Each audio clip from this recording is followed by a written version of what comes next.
হৰিনাম হৰিনাম হৰিনামে গতি হৰিনামে কেৱলে ভকতৰ ভকতি। মহাপুৰুষ শ্ৰীমন্ত মাধৱ গুৰুজনাই নামঘোষৰ মাজেৰে ভকতিৰ তত্ত্ব আমাৰ মাজত প্ৰকাশিত কৰিলে। হৰিভক্তি ৰাজমাৰ্গ মহাপুৰুষ শ্ৰীমন্ত শংকৰ গুৰুজনাই কলিৰ মন্দমতী জীৱক চৰণৰ অৰ্থে জগতব্যাপী প্ৰচাৰ কৰিলে। ব্ৰহ্মাণ্ডভেদী হৰিনামৰ ৰসধঙা বোৱাই দি কলিৰ মন্দমতী জীৱক দিয়ামুখ সেৱাৰস সাৰগত কৰাই মহাপুৰুষ মাধৱদেৱৰ হতুৱাই দাসত্বৰ এক উদাহৰণ দৃষ্টান্ত প্ৰস্তুত কৰিলে। গুৰুজনাই কৃষ্ণৰ অৱতাৰ হোৱাৰ পিছতো নিজকে কিংকৰ বুলি জগতত ঘোষণা কৰিলে। নহয় আমি চাৰি জাতি বুলি গুৰুজনে অকপটে মাধৱদেৱৰ মুখেৰে প্ৰকাশ কৰিলে। নিজেই ভাগৱতৰ মাজেৰে আমি সকলো জাতি বৰ্ণ মিলি এক হৰিভক্তিৰ তলত নাই কৃষ্ণ ভকতিত জাতি অজাতি বিচাৰ, কৃষ্ণ ভকতিত সমষ্টিৰ অধিকাৰ সকলোকে এক কৰিলে। তেনে এক ভক্তিতত্বৰ আলম লৈ আজি সমগ্ৰ অসম ভূমিত নিজৰ অনুভৱ উপলব্ধি আৰু জ্ঞানৰ প্ৰকাশেৰে উদ্ভাসিত আমাৰ অতিকৈ প্ৰিয় বৰ্তমান সময়ত ভাগৱত চৰ্চাৰ শিখৰত আৰোহণ কৰা এগৰাকী বিশেষ পাঠক ভাগৱত তত্ত্ব ব্যাখ্যাকাৰ শ্ৰী অনিল তাঁতী। নমস্কাৰ, মই যতীন্দ্ৰনাথ কৃষ্ণ দাস আৰু আপোনালোকে মোৰ লগতে আছে ব্যক্তিত্বৰ চিনাকি অনুষ্ঠানত আজি মোৰ সৈতে শ্ৰী অনিল তাঁতী বাবু। তেখেতৰ অনুভৱ উপলব্ধি ভাগৱতৰ ৰসসাৰযুক্ত কথাৰ উপস্থাপনেৰে আজিৰ অনুষ্ঠানটোলৈকে আমি আগবাঢ়িছো। স্বাগতম জনাইছো কৃষ্ণ জ্ঞানকেদি নিজৰ বিশেষ অনুষ্ঠান ব্যক্তিত্বৰ চিনাকি লৈ। আপোনাৰ নামটো আমি ইতিমধ্যেই দৰ্শকক জনাই দিছো। আপোনাৰ বিষয়ে চমু এটি খতিয়ান। নিশ্চয় প্ৰথমে আপোনাৰ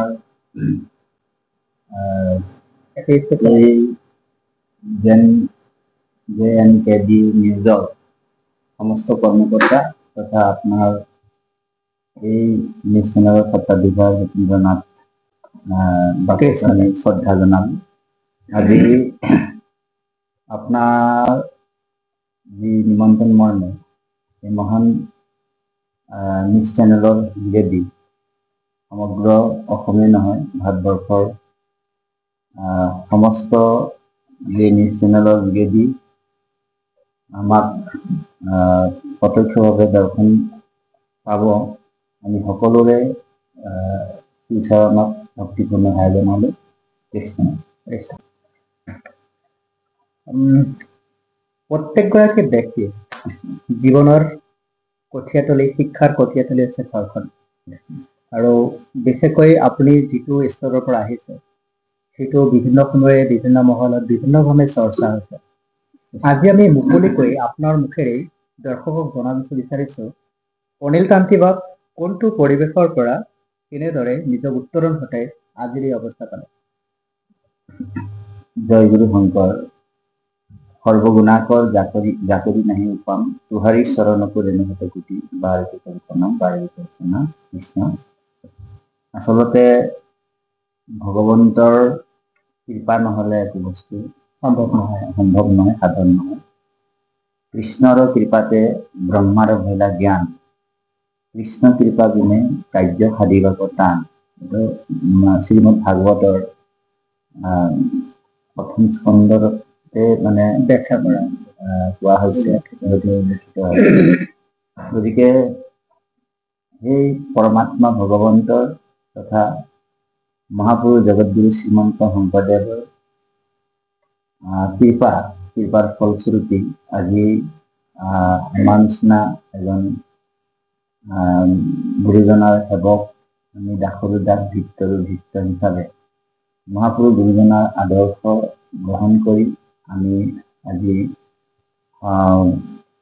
ভকতৰ মৰম চেনেহ অকমান পাবলৈ আমি চেষ্টা কৰো সদায়। ঘৰৰ পৰিৱেশ কেনেকুৱা আছিল আপোনাৰ? কেনেকুৱা আমি আপোনাক আমাৰ গৃহৰ পৰিৱেশৰ কথা কওঁ যে আমি একেবাৰে আমাৰ পৰিৱেশটো আপুনি জানে যে আমি যিহেতু চাহ জনগোষ্ঠীৰ পৰা আমি অহা, আমাৰ পিতৃ মাতৃ চাহ বাগিচাতে কাম কৰা এজন মানে ব্যক্তি, আৰু চাহ বাগিচাতে জীৱন যাপন কৰি আমি সৰুৰে পৰা ডাঙৰ দীঘল হলো। তাৰপিছতে শিক্ষা দীক্ষাৰ অৰ্হতাটো আমাৰ ইমান বেছি নহয়, কিন্তু এই যে ঈশ্বৰৰ তত্ত্ব বা ভগৱন্তৰ ভকত ভক্তিৰ যিটো আপুনি যিটো বৰ সুন্দৰ ৰহস্যবিলাক ক'লে যে ভকতি ভাণ্ডাৰ দ্বাৰা হ'ব চুৰি মুকুতি একশৰণ হৰি নাম ধৰ্ম ৰাজা কৰো প্ৰকাশ কৰে। মানে ভক্তিৰ ভাণ্ডাৰ মানে ভঁৰাল, দ্বাৰা মানে দুৱাৰখন সকলোৰ কাৰণে মুকলি কৰি দিছে। গতিকে আপুনি এটা তত্ত্বৰ দিশতে আপুনি আগবাঢ়ি কথা এটা ক'লে যে নাহি ভক্তিৰ জাতীয় জাতি বিচাৰ কৃষ্ণ ভক্তি সমস্তৰে অধিকাৰ। এই পাৰমাৰ্থিক তত্ত্বৰে আমি মহাপুৰুষ গুৰুজনাৰ যিসকল সেৱক আছিল তেওঁলোকৰ সান্নিধ্যত থাকি আমি ঈশ্বৰৰ কথাবিলাক বুজিলো, জানিলো। আৰু আজি ভগৱন্তৰ কৃপাত আজি আপোনাৰ চেনেলতো ঈশ্বৰৰ কথা দুই এষাৰ ক'বলৈ সুবিধা নাই। আজি আমি যিহেতুকে এগৰাকী ঈশ্বৰ কৃষ্ণ ভকতক পাইছো, আমি ভক্তি তত্ত্বমূলক কথা জানিম। তাৰোপৰি যিহেতুকে তেখেতে চাহ জনগোষ্ঠীয় পৰিয়ালৰ পৰা তেখেতসকলৰ নিজৰ জীৱন যাপন শৈলীৰ পৰা অলপ পৃথক হৈ আহি এটি নতুন সংস্কাৰ লৈ জীৱনক আগবঢ়াই লোৱাটো এটি প্ৰত্যাহ্বানজনিত কাৰণ হয়। আপুনি কেতিয়া একশৰণ ধৰ্মলৈ আহে? একশৰণ হৰি নাম ধৰ্ম আমি গ্ৰহণ কৰা প্ৰায় 2005 চনতে হৈছিল। আৰু ইয়াৰ মুখ্য কাৰণটো আছিল আপুনি জানে প্ৰত্যেকটা অসমতে নহয় ভাৰতবৰ্ষতে জাতি যি মানে বৰ্ণ বৈষম্যৰ এটা চিন্তা ধাৰণাতে মানুহ চলি আছে হয়নে বাৰু? ব্ৰাহ্মণ ক্ষত্ৰিয় বৈশ্য আৰু ক্ষুদ্ৰ চাৰিটা জাতি, তেনেকুৱা ধৰণৰে পৰিস্থিতিত এটা আমি সন্মুখীন হলো। মই বিয়া যেতিয়া পাতিছিলো মানে তেতিয়াই মই অকমান আমাৰ ধৰি লওক আমাৰ নিজৰ যিটো জাতি সেই জাতিৰ বিয়া পতা নোহোৱাৰ কাৰণে মোক সমাজৰ পৰা এলাগি কৰি দিছিল প্ৰথমতে। তাৰ কাৰণে মানে ধৰি লওক আমি সংস্কাৰো হৈছিলো, তথাপিও মানে একচেপ্ট কৰা নাছিল। গতিকে সেই ক্ষেত্ৰতে তেতিয়া আমি এই শ্ৰীমন্ত শংকৰদেৱ সংঘ আপুনি জানে উত্তৰ পূব ভাৰতবৰ্ষৰ যিটো মহাপুৰুষ গুৰুজনাৰ সংগঠন, আৰু এই সংগঠনটো মানে উত্তৰ পূব ভাৰতবৰ্ষৰ শ্ৰীমন্ত শংকৰদেৱ সংঘৰ এটা বটবৃক্ষ ধৰ্ম অনুষ্ঠান। যিটো গুৰুজনাৰ দৰ্শন কিৰাত কছাৰী খাচী গাৰু মিৰি জগন কংক গোৱাল অসমৰ মুলুকত ধুবা যে তুৰুক সুবাচন লেচু চান্দাল তাতো কৰি অনেক অধিক পাপমতি। মানে ভগৱন্তৰ যেতিয়া ভক্তি কৰে সকলো শুদ্ধ হৈ যায়। ঠিক আমি তেনেকুৱা ভকতসকলৰ সান্নিধ্যত থাকি মহাপুৰুষ গুৰুজনাৰ যিটো নীতি আদৰ্শ আমি পৰিণত হয় আমি সেই ধৰ্মটো গ্ৰহণ কৰোঁ। আপোনাৰ কাৰণে কিমান প্ৰত্যাহ্বানজনিত আছে নিজৰ জাতি ধৰ্ম কৰ্ম এৰি? এতিয়া আমি নাটবাব আমি আপোনাক কৈছো কথাটো। আচলতে মইতো প্ৰেম স্নেহ আৰু মোৰ যিটো কৰ্তব্যৰ পৰা মই কেতিয়াও পিছ হুহুকি যোৱা নাছিলো। যদিও আমাক এলাগি কৰা হৈছিল সমাজৰ পৰা, কিন্তু মোৰ পিতৃ মাতৃ যিহেতু মোৰ আদ্য গুৰু, আৰু সেই আদ্য গুৰুক জন্মদাতা প্ৰথম গুৰু বুলি কয়। আৰু সেই গুৰুক মই মৰম চেনেহ প্ৰত্যেকটা ক্ষেত্ৰতে আমি সহায় সহযোগ কৰি মই পিতৃ মাতৃ আদৰ মৰম চেনেহ আছিল। ধৰ্মটো বেলেগ বস্তু, যিটো মানে ধৰ্মটো হৈছে নিজা বস্তু হয়নে বাৰু? ধৰ্ম হৈছে ধাৰণ কৰা বস্তু, যাক ধাৰণ কৰিলে মানে জীৱ উত্তৰণ ঘটিব হয়নে বাৰু? ঠিক মোৰ পিতৃ মাতৃৰ মৰম চেনেহ যিহেতু জন্মদাতাৰ পিতৃৰ আমি তেওঁলোকেও বিচাৰে যে পুত্ৰৰ পৰা অসহায় মানে অৱস্থাত কেনেকে মই সহায় পাওঁ।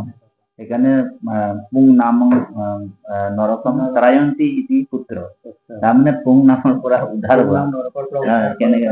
তেতিয়া আমাৰ এনেকুৱা এটা ভাৱনা আহে যে আচলতে মোৰ পিতৃ মাতৃ আদ্য গুৰু, তাৰ পৰা শিক্ষাগুৰুকো আমি তেনেকৈ সন্মান কৰা উচিত। আৰু এতিয়া যিজন তৃতীয় গুৰু বুলি কৈছে, যি জীৱ মানে আত্মাৰ লগত আপোনাক সংযোগ মানে পৰমাত্মা আৰু জীৱাত্মাৰ লগত সংযোগ কৰাই যিজন সেইজনে তৃতীয় গুৰু হয়নে বাৰু?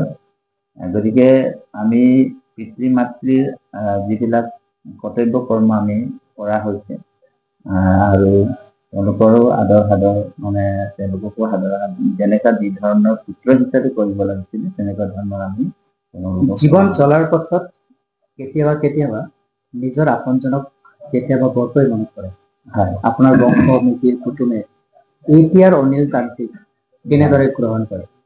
আচলতে ভগৱন্তৰ মানে ধৰি লওক মহাপুৰুষ মাধৱদেৱে কৈছে ভগৱন্ত ভক্তি যুক্ত পুৰুষৰ আত্মবোধ মাধৱৰ প্ৰসাদে মিলে কৃষ্ণৰ কৃপাতে গোচৰ সংসাৰ হয় এই মানে গীতাৰ নিয়ম।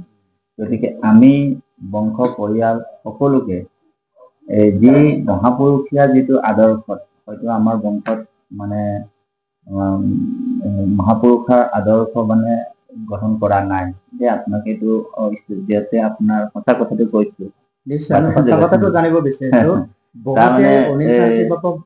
আমাৰ বংশ পৰিয়াল যেতিয়াই ঈশ্বৰৰ কথা কোৱা হয় বা ভগৱন্তৰ কথা কোৱা হয় গুৰুৰ কথা কোৱা হয় বংশতে জুই লাগি যায় দেই এইটো ঘাত প্ৰতিঘাত আছে আৰু মানে এনেকুৱা ধৰণৰ ভাৱনা হয় মানে সিহঁতি বোলে মানে শংকৰী হৈ গ'ল এনেকুৱা এটা ভাৱনা তেওঁলোকৰ মনত এতিয়াও আছে আৰু তেওঁলোকে যথেষ্ট মানে এই বস্তুটো বিশেষ মানে গুৰুজনাৰ যিটো আদৰ্শ সেইটো সম্পূৰ্ণ নতুন কিন্তু তেখেতলোকে এতিয়ালৈকে মানে বস্তুটো আদৰি ল'ব পৰা নাই কিন্তু আমি যিহেতু অধ্যয়ন কৰিছো বিষয়বস্তুটো যে যেনেকা আপুনি গুৰুজনাৰ কথাবিলাক ইমান সুন্দৰভাৱে গাঁথনি কৰি কৈছে তেনেকুৱা আমি বিষয়বস্তুটো যেতিয়ালৈকে অধ্যয়ন নহ'ব মানে তেতিয়ালৈকে বস্তুটো মানে কি হৈছে জানিবলৈ অকণমান অসমৰ্থ হয় হয়নে বাৰু গতিকে আমি অধ্যয়নৰ যোগেদি বস্তুটো জানিলো আৰু প্ৰভু ভগৱন্তৰ কৃপাত এতিয়া বংশ পৰিয়ালৰ লগত আমাৰ কোনো মানে ধৰি লওক বিশেষ সম্পৰ্ক মানে আছে মতভেদ তাৰমানে তেওঁলোকে তেওঁলোকৰ মতে আছে আৰু আপোনাৰ মতে আছে এই ভাগৱত ভক্তি বা ভাগৱত তত্ত্ব কথা ব্যাখ্যাৰ প্ৰতি কেতিয়া আকৰ্ষিত ভাগৱত চৰ্চাত কেতিয়া ভাগৱত চৰ্চাৰ বিষয়টো আমাৰ প্ৰায় আজি 15 বছৰ আগতে মোৰ পিতৃৰ লগতে মানে যেতিয়া মোৰ অকণমান সৰুৰ কালৰ পৰাই ধৰি লওক মোৰ পিতৃয়ে ভাগৱত গীতা মোৰ পিতৃৰ যি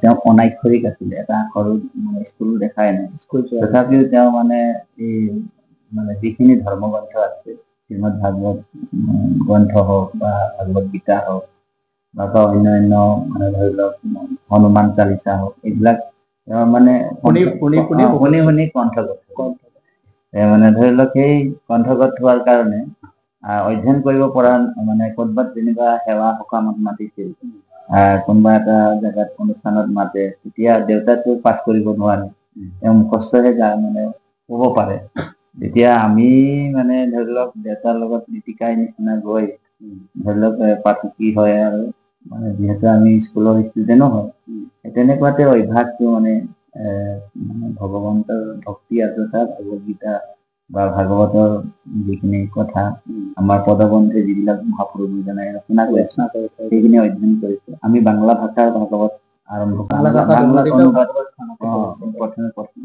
বাংলা ভাষা আপোনাৰ কাৰণে মানে সহজ হয় কিন্তু এতিয়া অকণমান পাহৰিছো কিন্তু বাংলা ভাষাতে আমি শাস্ত্ৰবিলাক অধ্যয়ন কৰিছো ভাগৱত চৰ্চা কৰি প্ৰথম উপলব্ধিটো আপোনাৰ কি ভাগৱত চৰ্চা কৰি প্ৰথম উপলব্ধি হৈছে অনন্ত কোটি ব্ৰহ্মাণ্ডৰ যিজন পৰম অধ্যক্ষ যিজন মানে পাৰ্লামেণ্টৰ অধ্যক্ষৰ কথা কোৱা নাই আপোনাৰ আৰু বা আপোনাৰ প্ৰিন্সিপাল যিজন স্কুলৰ প্ৰিন্সিপালৰো কথা নহয় সেইজন যিজন বিশ্ব ব্ৰহ্মাণ্ডৰ যিজন পৰম সত্তা যিজন সুপ্ৰিম সেইজন পৰম অনন্ত কোটি ব্ৰহ্মাণ্ডৰ ভগৱন্ত কৃষ্ণৰ যেতিয়া মানে আপুনি গুণ গৰিমাবিলাক বা গুণানুকীৰ্তন বা জন্ম কৰ্ম ৰহস্যবিলাক যেতিয়া শ্ৰৱণ আৰু কীৰ্তন কৰিব নিজে নিজেই আপোনাৰ প্ৰেম উৎপন্ন হৈ যায় আৰু যেনেকে ৰুক্মিণীয়ে ভগৱন্তকটো দেখাই নাছিল তথাপি তেওঁৰ গুণৰ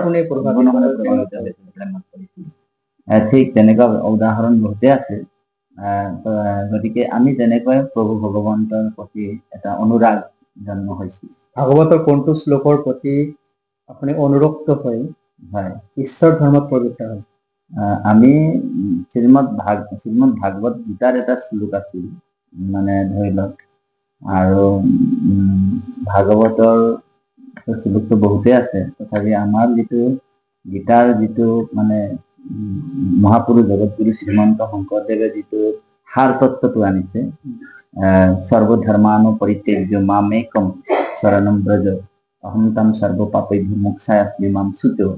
এই সর্বধর্মানো পরিত্যাজ্য মা মেকম, মানে ভগবান কৃষ্ণ, মা মেকম মুখ মাত্র বা মা মেব সংস্কৃতত কেৱল মন। এই তত্ত্বটোকে মই অধ্যয়ন কৰিলো যে এইটো বিশ্বৰ বাকী গুৰুসকলতো এই শ্ৰীমদ ভাগৱত বা শ্ৰীমদ ভাগৱত হওক বা ভাগৱত যিটো অধ্যয়ন কৰি বাকীসকল যিবিলাক গুৰু আছে বিশ্বৰ গুৰুসকল, আমাৰ জগতগুৰু শ্ৰীমন্ত শংকৰদেৱ দৰ্শনটো অলপ বেলেগ।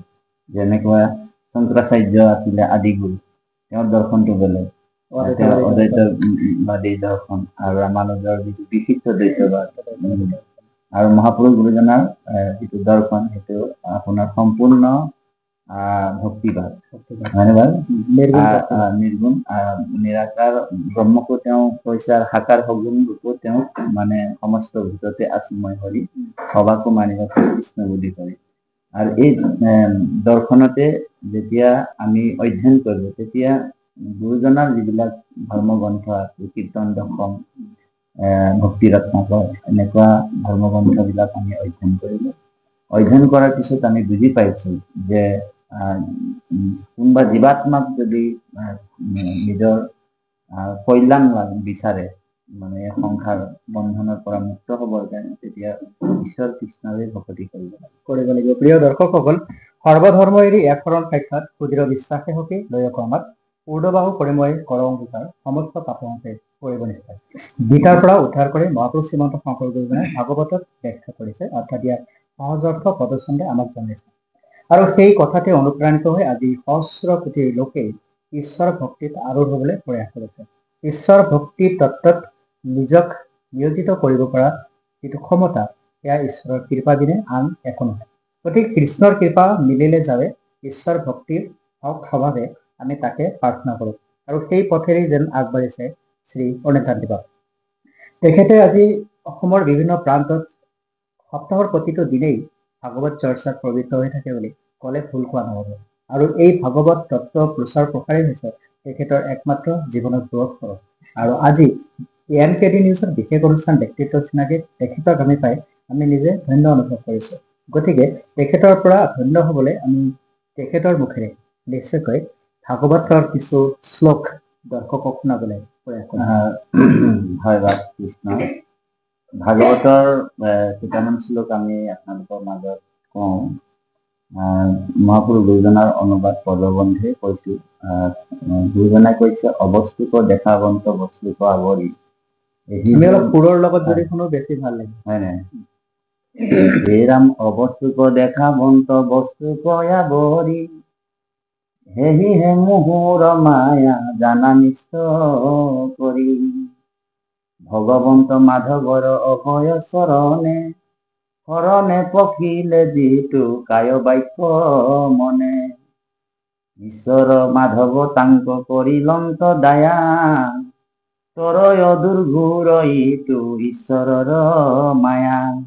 গতিকে ভগৱন্তৰ চৰণত যিসকলে কায় বাক্য মানে শৰণ লয়, সেইসকল সুদৃঢ় বিশ্বাসে যেতিয়া ঈশ্বৰৰ ভক্তি কৰে, সেইসকলে মানে সংসাৰ বন্ধনৰ পৰা মুক্ত হ'ব পাৰে। এই কথাটো কৈছে। আৰু ভগৱন্তৰ প্ৰবল মায়াৰ পৰা তেওঁলোকে মুক্ত হ'ব পাৰে। যেনেকে মায়াটো এনেকুৱা ধৰণৰ বস্তু, নাথ প্ৰভু, মায়াটো ভগৱন্তৰ যেনেকে এজন জালুৱা মানে নদীৰ পানীত পানীত নামি তেওঁৰ জালটো মাৰিবলৈ গৈছে, আৰু সেই জালটো যেতিয়া তেওঁ মাৰিবলৈ আৰম্ভ কৰিছে, সেই জালৰ ছাঁটো চাই নদীত থকা মাছবিলাক যেতিয়াই জালৰ ছাঁটো চাই, জালুৱাজনৰ জালৰ ছাঁটো চাই যেতিয়াই পলাব বিচাৰে, ভাগিব বিচাৰে, তেতিয়া সেই জালত বন্দী হৈ যায়। বন্দী হয়নে? বন্দী হৈ যাব। বন্দী হৈ যায়। আৰু যেতিয়াই তাত থকা মাছবিলাক যদি চতুৰ হয়, সেই জালুৱাজনৰ ভৰিৰ তলে তলে সোমাই যায়, এই মাছবিলাক বাচি যাব, মানে জালত বন্দী নহ'ব। এই ভগৱন্তে কৃষ্ণই কৈছে, যদি কোনোবাই মোৰ চৰণত আশ্ৰয় লয় মোৰ ভকতি কৰে, তেতিয়া মোৰ মায়াৰ পৰা তেওঁলোক নিবৃত্তি পাব। আৰু কোনোবা যদি মোক এৰি মায়া যিমান প্ৰবল হ'লেও প্ৰবল হ'লে তেওঁ মুক্তি পাব। মোৰ মায়াৰ পৰা মই তাক মানে উদ্ধাৰ কৰিম। আৰু যদি মোক এৰি তেওঁ বিভিন্ন মানে দেৱ দেৱীক আৰাধনা কৰিছে আৰু বিভিন্ন কামনাৰ যোগেদি তেওঁ মুক্তি পাবলৈ কামনাত পৰি শ্ৰীমদ ভাগৱত গীতাত শ্লোক আছে, কামে স্ত্ৰে হৃতা জ্ঞানো প্ৰপদ্যন্তে অন্য দেৱতা। তাৰমানে কামনাৰ ফলত বশীভূত হৈ মানুহবিলাকে মানে বিভিন্ন কামনা বাসনাতে বিভিন্ন দেৱ দেৱীক উপাসনা কৰে। যেনেকে ইন্দ্ৰিয় মানে কামনা পূৰ্ণৰ কাৰণে ইন্দ্ৰক পূজা কৰে। আপোনাৰ এইটো ভাগৱতত আছে, যেনেকে আপোনাৰ ব্ৰজবাসীও ইন্দ্ৰক পূজা কৰিছিল আৰু ইন্দ্ৰই পূজা নোপোৱাৰ কাৰণে মুখল বৰষুণ দিয়েছিল, হয় নে বাৰু? ঠিক ধনৰ কাৰণে লক্ষ্মী দেৱীক পূজা কৰা হয়। ভগৱন্তে কৈছে যে সেইখিনি পূজা, আমাৰ গুৰুজনাৰ উদ্দেশ্যটো এইটো নহয় যে কেৱল কৃষ্ণক পূজা কৰি বাকীবিলাকক নিন্দা কৰাটো আমাৰ গুৰুজনৰ কোৱা নাই। আনৰ দেৱ দেৱী নিনিন্দিবা আৰু নবন্দিবা। আমাৰ লক্ষ্য উদ্দেশ্য কি? সেইটো আমাৰ গুৰুজনাই কৈছে। আৰু সেইকাৰণে মহাপুৰুষ মাধৱদেৱক আপোনাৰ যিখিনি তত্ত্ব মাধৱদেৱৰ লগত ধোঁৱাহাত আপোনাৰ বেলগুৰি সত্ৰত যিটো আপোনাৰ মণিকাঞ্চন সংযোগ হৈছিল, তেতিয়া মাধৱদেৱে যুক্তি দিছিল মাৰ্কেণ্ড পুৰাণৰ পৰা। তেওঁ এটা শ্লোক আনিছে, এইটো গুৰুচৰিত পুথিত আছে, যে মাধৱে বুলন্ত দেৱী চৈতন্য নিশ্চয়, মাৰ্কেণ্ডে পুৰাণ তাক কহিয়া আশ্ৰয়। মহাপুৰুষ শংকৰদেৱক তেওঁ যুক্তি ৰাখিছে যে তুমি যে মোক পঠা ছাগলী দুটা বলি দিবৰ কাৰণে দিয়া নাই, মানে মোৰ মাতৃ তান নৰিয়াত পৰি আছে বগা পঠা ছাগলী, সেইকাৰণে সেই মহাপুৰুষ গুৰুজনাৰ য'ত আছিল সেই স্থানতে মানে এজন ভকতৰ গৃহত সেই পঠা ছাগলী দুটা আছিল। মাধৱদেৱ শাক্তপন্থী আছিল, গতিকে তেওঁ গৈ কিনি কৈছে যে কোন এজন শংকৰ ওলাইছে যে মোক এই বলি বিধান কৰিবলৈ বাধা দিব, হয়নে বাৰু? তেতিয়াই মানে সেই পঠা ছাগলী দুটা নিদিওঁ বুলি যেতিয়া শিষ্যজনে কৈছিল, মহাপুৰুষ গুৰুজনৰ শিষ্যজন, গুৰুৰ আদেশ নোলোৱাকে মই তেওঁক দিব নোৱাৰো বুলি গুৰুজনে কৈছে, যিজন তোমাক পঠা ছাগলী বিচাৰিছে সেইজনক তুমি মোৰ ওচৰলৈ লৈ আহিবা। আৰু সেই মানে উগ্ৰমূৰ্তি ধৰি মহাপুৰুষ মাধৱদেৱে মহাপুৰুষ জগতগুৰু শ্ৰীমন্ত শংকৰদেৱৰ ওচৰত গৈছিল। যে বিদগ্ধ পণ্ডিত, তেওঁ শাস্ত্ৰ বহুত জানিছিল, আগম যথেষ্ট তেওঁৰ অধ্যয়ন আছিল। আৰু গুৰুজনৰ যেতিয়া লাৱণ্য ৰূপটো দেখিছিল, দৰকিত সুন্দৰ গৌৰকলে সকলো সভাসদ ৰঞ্জন জাকিৰি দৰ্শনে পাপ অবিনাশী, যাক দেখাৰ লগে লগে মানুহৰ আধা আধি পাপ নাইকিয়া হৈ যায় শৰীৰত। তেওঁ ভগৱন্তৰ কৃপা, তেওঁ গৈ কিনি গুৰুৰ লগত যুক্তি তৰ্ক কৰিছে। তেওঁ শ্লোক আনিছে মাৰ্কেণ্ড পুৰাণ, মাধৱে বুলন্ত দেৱী চৈতন্য নিশ্চয়, মাৰ্কেণ্ডে পুৰাণ তাক কহিয়া আছে। তেতিয়া মহাপুৰুষ জগতগুৰু শ্ৰীমন্ত শংকৰদেৱে বায়ু পুৰাণৰ পৰা তেওঁৰ যুক্তিটো খণ্ডন কৰিছে।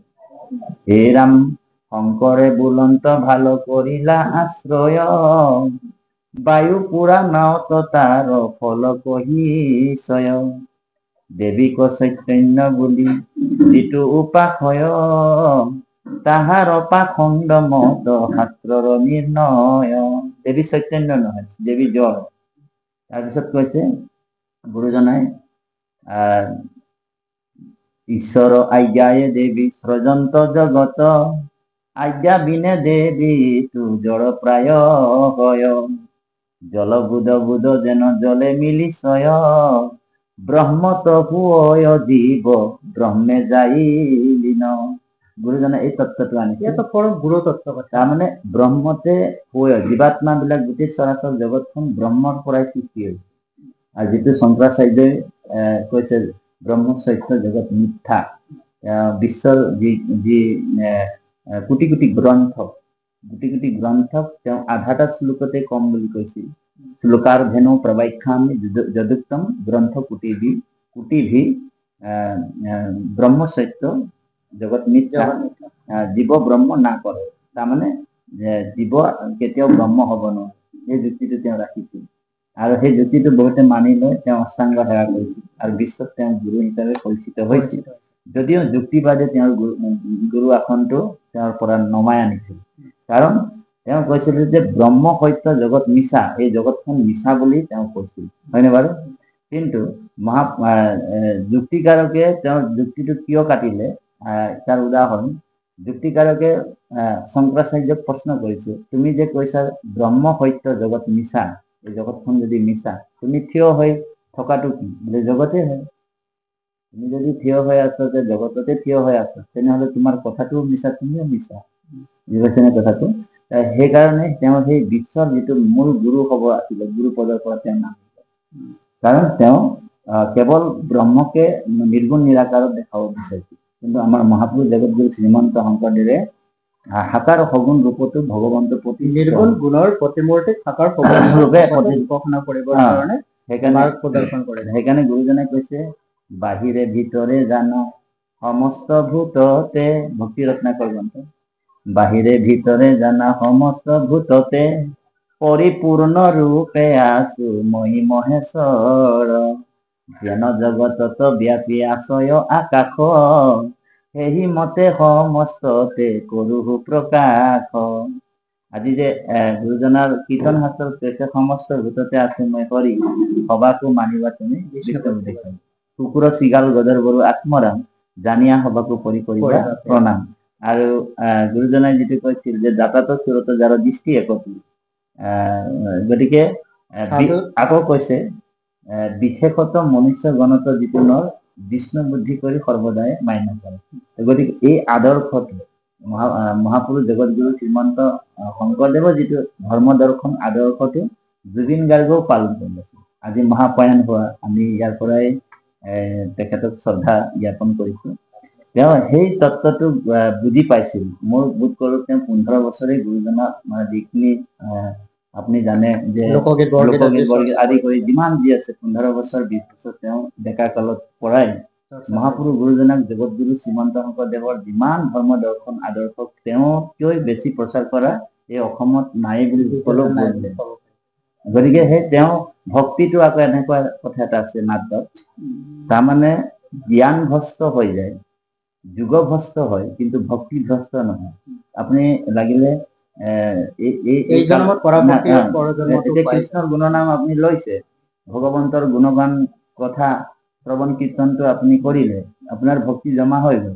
কিন্তু কেনেবাকে যদি আপুনি বিপথক পৰিচালনা হৈ আছে, যেনেকে ইন্দ্ৰদ্যুম্ন ৰজা কিবা এটা কাৰণত তেওঁৰ মানে শ্ৰৱণ কীৰ্তন অৰ্চন বন্দন ভকতি কৰাৰ পিছতো তেওঁ ইন্দ্ৰদ্যুম্ন ৰজা কিবা এটা কাৰণত দুবাৰ কোপত পৰি কিবা এটা তেওঁ অভিশাপ পাই গ'ল। কিন্তু ভক্তিটো যে ভ্ৰষ্ট নহয়, সেইকাৰণে অন্তিম সময়ত পশুজনী পায়ো তেওঁ সংস্কাৰ আছিল, প্ৰাক জন্মানি অনুচিতম, তেওঁ ভগৱন্তকে স্মৰণ কৰিছে, পশুজনীতো স্মৰণ কৰিছে। ৰজা পৰীক্ষিতৰ এইটো প্ৰশ্ন হৈছিল যে প্ৰভু, যে অন্তিম সময়ত মানুহে দেখোন ঈশ্বৰৰ উপাসনা কৰিব সাধ্য নাই, গজেন্দ্ৰটো পশু আছিল, তেওঁ কেনেকে ভগৱানক স্মৰণ কৰিব, এইটো প্ৰশ্ন আছে। গতিকে আজি সেই জুবিন গাৰ্গক মানে মানৱৰ পৰা তেওঁক মানে ধৰি লওক দেৱতুল্য হিচাপে জ্ঞান কৰা হৈছিল। আকৌ দেৱতাৰ পৰা তেওঁ ব্ৰহ্মতত্ত্বলৈ মানে গুচি গ'ল, আকৌ ব্ৰহ্মতত্ত্বৰ পৰা তেওঁ ভগৱান হ'ব পাৰে। কৰ্মই মানুহৰ জীৱনৰ শ্ৰেষ্ঠত্ব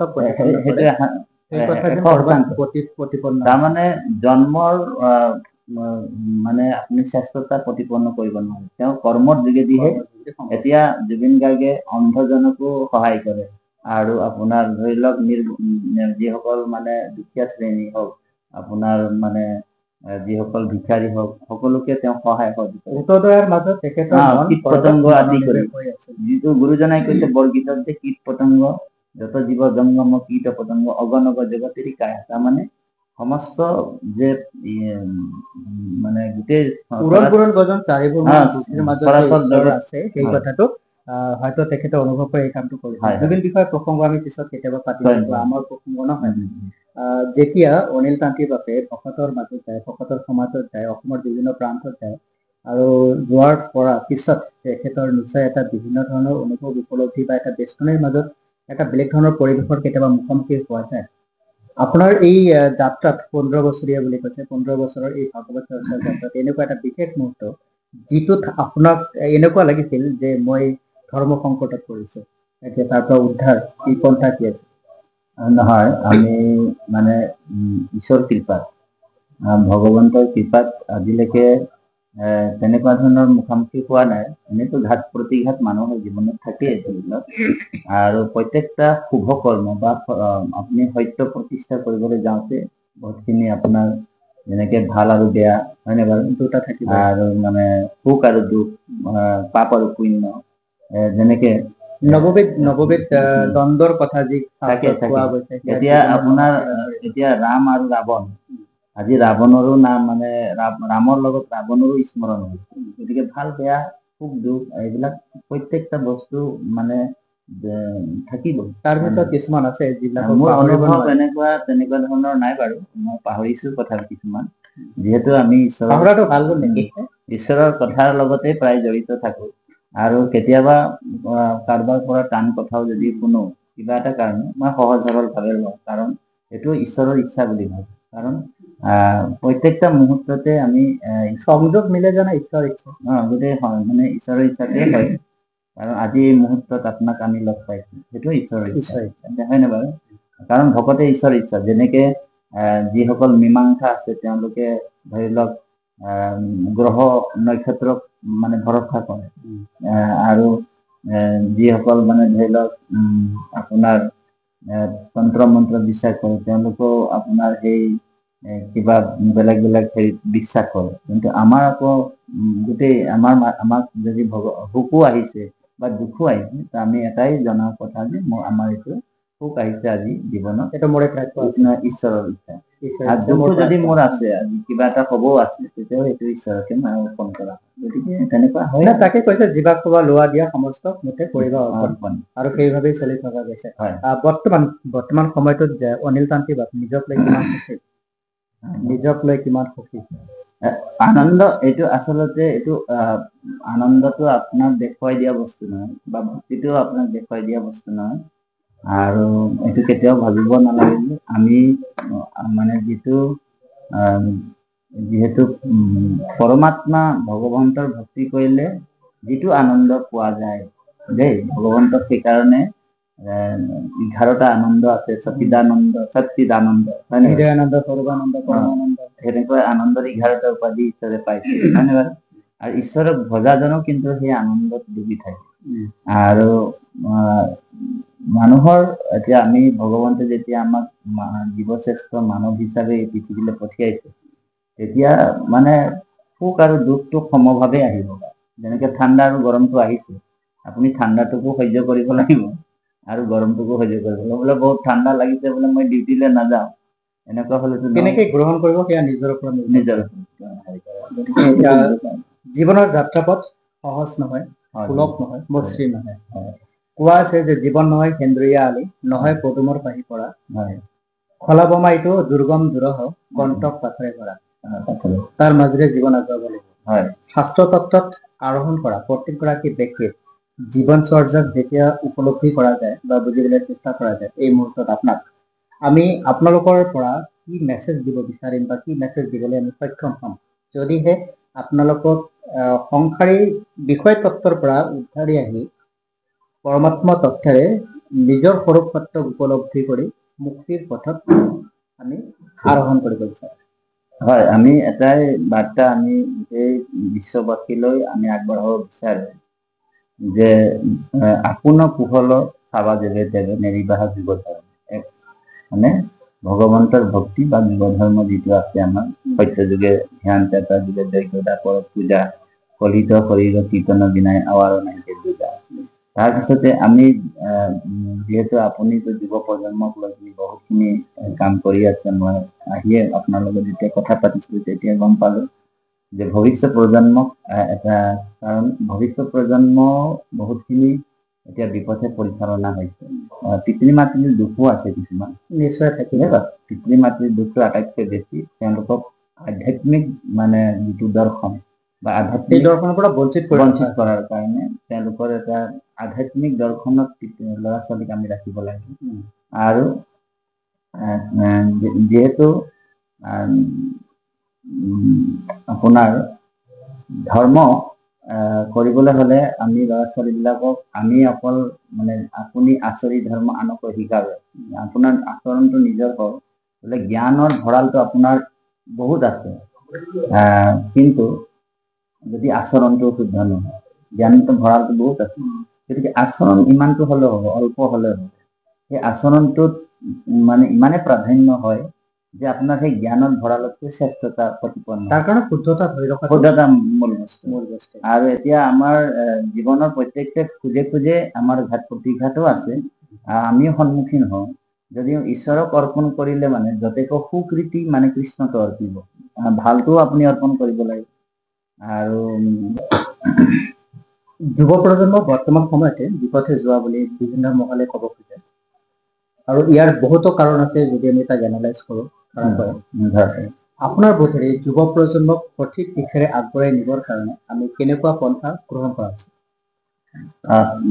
মূল কথাটো হৈছে আমি যিবিলাক শিক্ষা অনুষ্ঠান আছে, শিক্ষা মানুহক উন্নতিৰ পথলৈ লৈ যায়। তেওঁক এটা ভাল চাকৰি দিব পাৰে বা ভাল মানে ধৰি লওক তেওঁক আদৰ্শবান বনাব পাৰে, কিন্তু তাতোতকৈ বিদ্যা আধ্যাত্মিক জ্ঞানেৰে সংস্কাৰৰ যোগেদি তেওঁ কিন্তু পৰমাত্মা ভগৱন্তক যেতিয়ালৈকে তেওঁ পৰিচিত নহয়, তেতিয়ালৈকে তেওঁ যিটো এতিয়া বহুতখিনি ল'ৰা ছোৱালী চাব মানে পঢ়া শুনা এইটো কাৰণে কৰে যে মোক এটা ভাল চাকৰি লাগে, চাকৰিমুখী বৃত্তিমুখী, মানে বৃত্তি টকা লাগে, ধন লাগে, যাতে মই গোটেই সুখেৰে জীৱনটো যাপন কৰিব পাৰোঁ, এনেকুৱা ভাৱনা। কিন্তু তাৰ মাজতো আমাৰ মহাপুৰুষ গুৰুজনাৰ আদৰ্শতে আমি আপোনাক ক'ব বিচাৰিছোঁ চেনেলৰ মাধ্যমেদি। আমাৰ গুৰুজনে কৈছে যে বিষয়ত থাকিয়া ভকতি হৈয়ে যায়, সাধু সং লয়া কৰে আত্মাৰ বিচাৰ, আন কৰ্ম এৰি ভকতিত পৰ জানিবা উদ্ধৱ সুখী হেৰি হৈছে। তাৰমানে বিষয় বাসনা দোকান বজাৰ সকলোৰে আছে, আৰু সেইখিনি বৈবাহিক জীৱন অত্যন্ত প্ৰয়োজন বস্তু লাগিব। তাৰ মাজতে আমাৰ ল'ৰা ছোৱালীবিলাকক আমি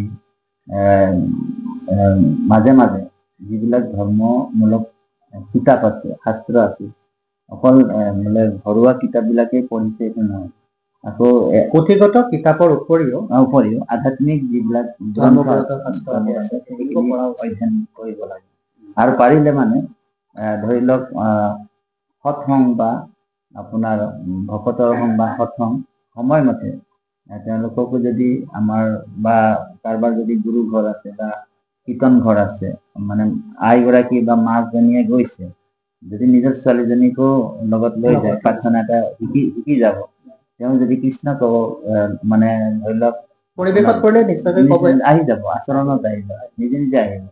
তেতিয়া আমাৰ যিবিলাক অপসংস্কৃতি আছে, অপসংস্কৃতিবিলাক আমাৰ এৰাই আমি মানে যিটো কৃষ্ণ সংস্কৃতি, আমি কৃষ্ণ সংস্কৃতিটো মূল বুলি ভাবোঁ। কাৰণ সংস্কৃতি আৰু দুষ্কৃতি দুটা বস্তু আছে।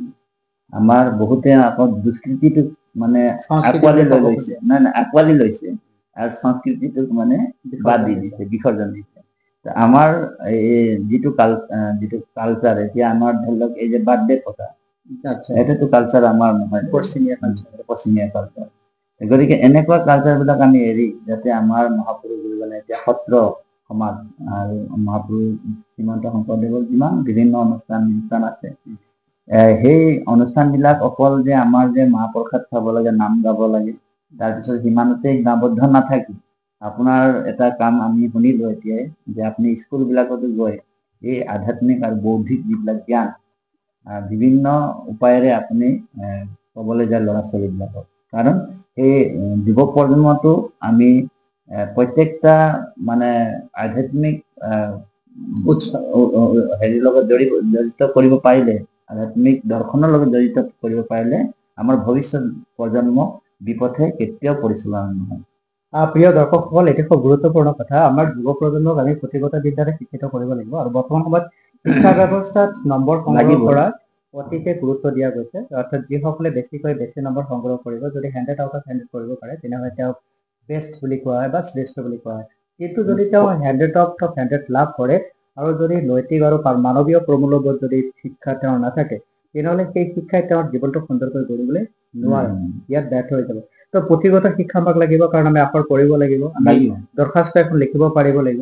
তাৰ সমান্তৰালভাৱে আমাৰ যিখিনি জীৱনৰ ব্যৱহাৰিক জ্ঞান, সেইখিনিকো আমি আগবঢ়াই নিব লাগিব। আমাৰ পুথিগত বিদ্যাৰ লগে লগে আমাৰ যিটো মানৱীয় প্ৰমূল্যবোধৰ শিক্ষা, নীতি প্ৰমূল্যবোধৰ শিক্ষা, নৈতিক নীতি পাঠৰ মাজেৰে আমি সৰুতে যিখিনি কথা শিকিছিলো, আৰু শাস্ত্ৰ গ্ৰন্থৰ মাজেৰে আধ্যাত্মিক উৎকৰ্ষ সাধন কৰিবৰ কাৰণে আমি গুৰুমুখী হৈ সেইখিনি কথা শ্ৰৱণ কৰিব লাগে।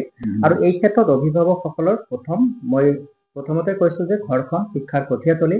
মাক দেউতাকে যদি নিজৰ সন্তানক লগত লৈ গুৰু গৃহলৈকে যায়, যদি ভাগৱত পাঠ কথা শ্ৰৱণ কৰবাত হৈছে তালৈকে যদি যায়, আৰু যদি একেলগে বহি শুনে, আজি শুনোতে কালি শুনোতে এটা সময়ত তেওঁৰ মনেও এই বস্তুটো গ্ৰহণ কৰিবৰ কাৰণে নিশ্চয়কৈ মই এটা ইয়াতে কথা এটা মনত পৰিলে, আজিকালি পুথিবিলাক আমাৰ আগৰ যিবিলাক পুথি, এই নীতি শিক্ষাৰ কথাবিলাক দিয়া খুব আছে। শুৱনি আমাৰ গাঁওখনেৰে শুৱনি গছেৰে ভৰা, এনেকুৱা এটা মোৰ আপোনাৰ দেশ, মোৰ চেনেহৰ দেশ, সেইবিলাক আছিল। কিন্তু আজিকালি পুথিবিলাকত চাব, এটা কেঁচু দুজনী হাঁহে কৰে পেক পেক, হয়নে বাৰু? এটা কল দুটা বান্দৰ কৰে খেক খেক, এনেকুৱা যিবিলাক পুথি মানে আহি গ'ল, এতিয়াই আমাৰ মানে যিবিলাক ভৱিষ্যত প্ৰজন্ম এতিয়া এইবিলাক পাঠ কৰিছে, হয়নে বাৰু?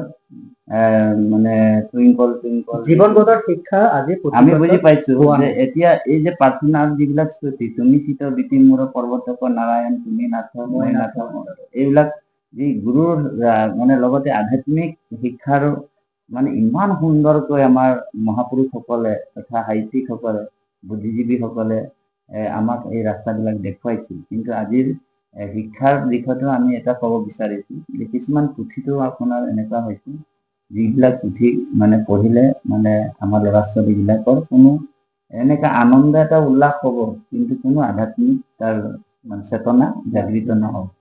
এয়া খুব গুৰুত্বপূৰ্ণ বিষয়। গতিকে আমি ভাল লাগিল আজিৰ এই ব্যক্তিত্ব অনুষ্ঠানত আপোনাক লগ পাই। কৃষ্ণ, আমাকো বহুত পৰম সন্তোষ, আপোনাকো প্ৰায় 2 বছৰৰ পিছত আমি লগ পাইছো। ধন্যবাদ কৃষ্ণ।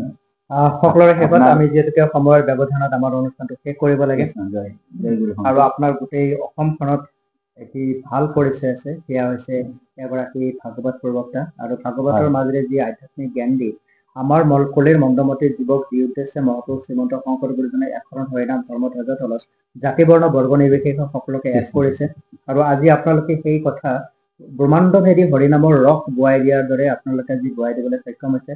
আৰু এতিয়া এই সময়তে আমি পৰমেশ্বৰলৈকে প্ৰাৰ্থনা জনাম, আপোনালোকৰ এই জীৱনৰ যি যাত্ৰা, এই যাত্ৰা চৰাইগতি হৈ থাকক। তমস্বৰ্মা জ্যোতিৰ্গমেও এই যাত্ৰাই আৰু বহুত অজ্ঞান অন্ধকাৰত ভুগি থকা সকলক জ্ঞানৰ পোহৰেৰে ভক্তিৰ প্ৰকাশেৰে ভক্তি প্ৰদীপৰ আলোকেৰে উজ্জ্বলিত হ'ব, জীৱন জয় জয় ময়ময় হ'ব। আৰু যি উদ্দেশ্যেৰে মানৱ জীৱন এই ধৰাধামত আহিছে, জীৱনৰ এটা লক্ষ্য থাকে, এটা উদ্দেশ্য থাকে, কিন্তু বৰ্তমান অধিকাংশ লোকৰেই জীৱনৰ উদ্দেশ্য যেন ভোগবাদী। গতিকে ভোগবাদীৰ পৰা আমি আঁতৰি আহি কেনেদৰে আমি ভক্তিবাদী হ'ব পাৰো, ভক্তি দৰ্শনৰ মাজত, ভক্তি তত্ত্বৰ মাজত ঈশ্বৰ তত্ত্বক, স্বৰূপ তত্ত্বক, নিজ তত্ত্বক উপলব্ধি কৰিব পাৰো, তাৰ কাৰণে আপোনালোকৰ দৰে ডেকাকাৰ সকলৰ বৰ্তমান সময়ত অতিকে প্ৰাসংগিকভাৱে এটি সমাজত সমাদৰ হোৱাটো আমি অতিকে কামনা কৰো। আৰু আপোনালোকে যি কাম কৰিছে ইয়াক সদায় প্ৰশংসনীয়, সদায় সৰাহনীয়, আৰু জীৱনৰ বাটত জীৱৰ কল্যাণ হোৱাকৈ কৰা প্ৰতিটো কৰ্মই ঈশ্বৰৰ প্ৰিয়। সকলোৰে শেষত জীৱৰ কল্যাণ নিহিত ভাগৱতৰ বহুত শ্লোকৰ মাজত আপোনাৰ ভাল লগা পচন্দৰ শ্লোক দৰ্শকৰ উদ্দেশ্যে, তাৰপিছত আমি ভাগৱতৰ শ্লোকৰ মানে হেৰি নকৰোঁ, আমি ধৰি লওক আমাৰ মহাপুৰুষ জগতগুৰু শ্ৰীমন্ত শংকৰদেৱৰ গুৰুজনাৰ শ্লোক আৰু মহাপুৰুষ মাধৱদেৱৰ হেৰি নামঘোষা শ্লোক আমি আপোনালোকক আগবঢ়াব বিচাৰিম। তাৰমানে মহাপুৰুষ মাধৱদেৱে মহাপুৰুষ গুৰুজনাক মানে কৈছে, মানে গুৰু চৰণত কেনেকৈ আমাৰ ৰতিমতী প্ৰীতি জন্ম হ'ব, সেই উদ্দেশ্যে লক্ষ্য ৰাখি আমাৰ বিশ্ব সমাজক কৈছে যে শংকৰেহে শুদ্ধমত শাস্ত্ৰৰ তত্ত্বক ভেদি প্ৰচাৰিলা কৃষ্ণৰ ভগতি তাংক এৰি কি কাৰণে আনক বোললৈ মই কিনো লোক অধম নিবোধ। গতিকে সেই মহাপুৰুষ ঘোষাতে লিখিছে যে শংকৰদেৱকে মহাপুৰুষ শংকৰদেৱকে আমি গুৰু বুলি আমাৰ হৃদয়ত ৰাখিব পাৰোঁ। কাৰণ বেজবৰুৱা কৈছিল গুৰু লাগে মোক মই এজন শিক্ষিত শিক্ষক জগতে জাননী দিলো নিজ গ্ৰহতে অন্ধলাই নিচিনিলো তাক। গতিকে লক্ষ্মীনাথ বেজবৰুৱাই সেই কথাটো বিশ্বলৈ যেনেকা প্ৰেৰণ কৰিছিলে মানৱ জাতিৰ কল্যাণৰ কাৰণে পৰিচয় দেখুৱাইছিল, হয়নে বাৰু? আৰু মহাপুৰুষ গুৰুজনাই কীৰ্তনৰ প্ৰথম শ্লোকতে কৈছে প্ৰথমে প্ৰণাম ব্ৰহ্মৰূপী সনাতন সৰ্ব অৱতাৰৰ কাৰণ নাৰায়ণ। গতিকে সেইজন পৰম সৃষ্টি যিজন অন্তকাৰী দেৱ, যিজন সকলোৰ হৃদয়তে বাস কৰে, স্মৃতি ইদম এতে শ্ৰুতিদম, সকলো হৃদয়তে সকলোকে পৰিচালনা কৰি সকলোৰ হৃদয়তে বাস কৰাৰ কাৰণে ভগৱন্তৰ নাম বাসুদেৱ। গতিকে আমি সেই পৰমাত্মাৰ চৰণত অগাধ প্ৰেম আৰু সুদৃঢ় বিশ্বাসে যাতে ভক্তি কৰি নিজৰ কৰ্তব্য কৰ্মবিলাক কৰি যাব লাগিব। আপোনাৰ ল'ৰা ছোৱালী ঘৰ দুৱাৰ সকলো আছেই, তাৰ মাজতো আমাৰ ভক্তিটো অত্যন্ত প্ৰয়োজন বস্তু। ভক্তি কৰিলে মানে জীৱ মুক্তিৰ দুৱাৰবিলাক নিজে খোল খাই যায়। যাহে ভকতি তাহে মুকতি নিদান। আপোনাক আমি ধন্যবাদ জ্ঞাপন কৰিলো। সুস্থ থাকক, কুশলে থাকক, মংগলে থাকক, ভাগৱত ভক্তিৰ প্ৰচাৰ কৰি থাকক। প্ৰিয় দৰ্শকসকল, আপোনালোকে চাই আছে ব্যক্তিত্ব চিনাক্ত অনুষ্ঠান। মই যতীন্দ্ৰনাথ কৃষ্ণ অন্য খণ্ড এই ভিডিঅ' আজিৰ খণ্ডত এগৰাকী বিশেষ ব্যক্তিক আপোনালোকৰ সৈতে চিনাকি কৰাই দিলো। তেখেতৰ ব্যক্তিত্বৰ প্ৰকাশে যদি আপোনালোকক ক'ৰবাত প্ৰকাশিত কৰে তেনেহ'লে আমি উপকৃত হ'ম। আমি বিচাৰো জীৱনৰ কল্যাণ, জগতৰ কল্যাণ, সমাজৰ কল্যাণ, সমকল্যাণ, সম উন্নয়ন জীৱনৰ কাম্য। জীৱনৰ লক্ষ্য উদ্দেশ্য সকলোৰে থাকে, আপোনাৰো কৰক, কিন্তু ভোগবাদী নহয়, আধ্যাত্ম তত্ত্বৰে ভক্তিবাদী। ভক্তিৰ মাজেৰে মুক্তি লাভ কৰিব পাৰি, ঈশ্বৰৰ সৌক্তক উপলব্ধি কৰি নিজৰ তত্ত্বক জানি ঈশ্বৰৰ প্ৰিয় পাত্ৰ হ'ব পাৰে। যিজনে ঈশ্বৰৰ প্ৰিয় পাত্ৰ হয় তেওঁ এই জীৱতত জীৱন ধন্য কৰিব পাৰে। জীৱনৰ সফল পৰিসমাপ্তি ঈশ্বৰৰ শৰণ। ঈশ্বৰৰ শৰণেই আপোনাক মুকুতিৰ পথেৰে আৰোৰ কৰিব, ঈশ্বৰৰ প্ৰিয় কৰিব। ঈশ্বৰৰ প্ৰিয় ভাজন হৈ আহক আমি সকলোৱে কাম কৰোঁ, অৰ্থাৎ ভগৱানে ভাল পোৱা, পৰমেশ্বৰে ভাল পোৱা প্ৰতিটো কাম কৰোঁ। সুস্থ থাকক, কুশলে থাকক, চাই থাকিব ব্যক্তিত্ব চিনাক্ত অনুষ্ঠান। খুব শীঘ্ৰেই লৈ আহিম আৰু এটা বিশেষ খণ্ড আৰু এগৰাকী বিশেষ ব্যক্তিৰ সৈতে বিশেষ ব্যক্তিত্বৰ চিনাকি কৰাবলৈ। এতিয়ালৈকে ধন্যবাদ।